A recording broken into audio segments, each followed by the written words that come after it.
guys, so nandito naman tayo sa panibagong video dito sa Pinoy Tech DIY. Ngayon mag-aayos tayo ng ilaw. So nakikita nyo naman yun. Yung isa doon, mahina na. Tapos ayun yung bago naming palit. Yan. Tapos ito yung sira.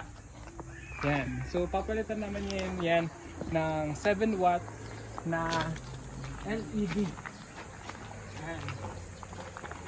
I-upgrade din natin yung isa dun, yung papatlong yun. So, ay magsimula na tayo.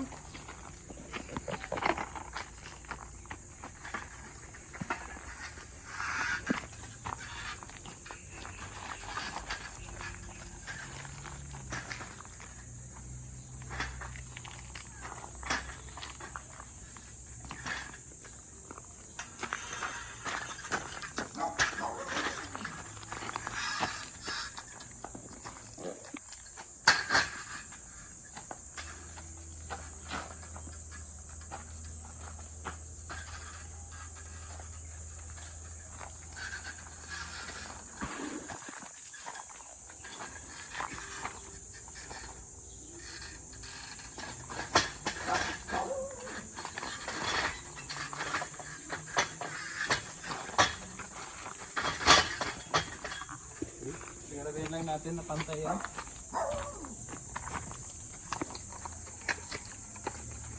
So, ito na yung ilaw natin. Ipapalit. Brand new to.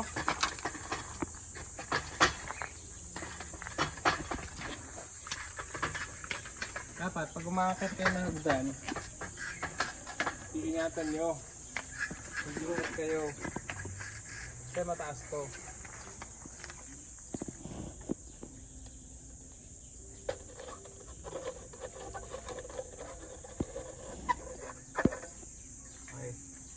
Kita nyo naman yung kondisyon nito.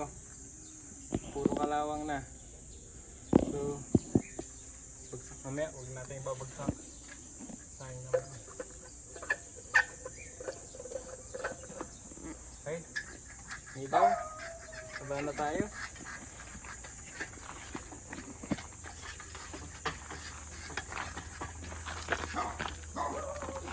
So, magtatago kayo ng ilaw. Dapat ibalik nyo sa pinagtanggalan para hindi tayo makalat. Okay, wala na ba isa?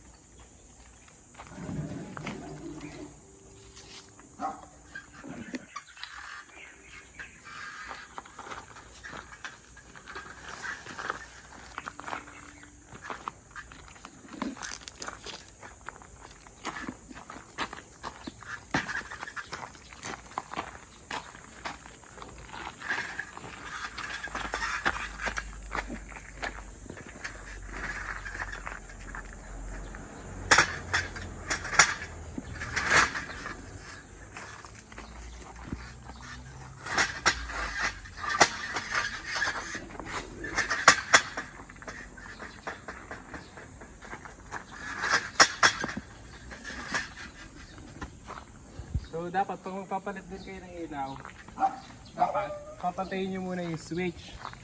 Kaso kasi yung switch nito nandun sa kabila, malayo. So itong ginagawa namin, tetraback ng tamad. Huwag nang gagayahin.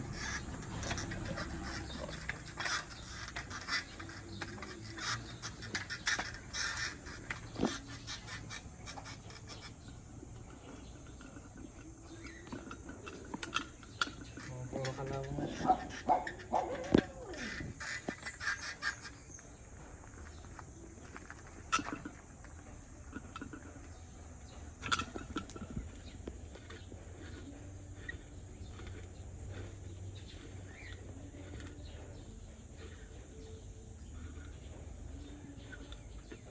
Ito mga gantong ilaw, mainit to.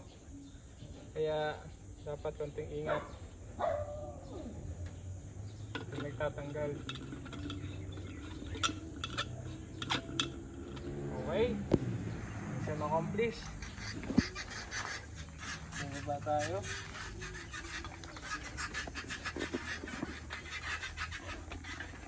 Okay? So, okay na.